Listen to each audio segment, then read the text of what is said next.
If you ever wanted to solve this, connect your site to AdSense required issue, or want to apply for Google AdSense for your WordPress website, then you came to the right place.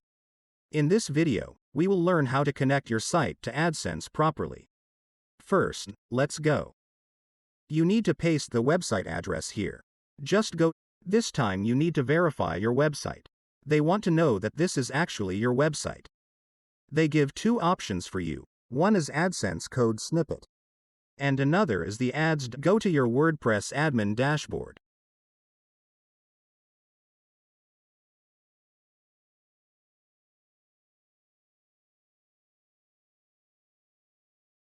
After activating the code, write a snippet name so that you can box here.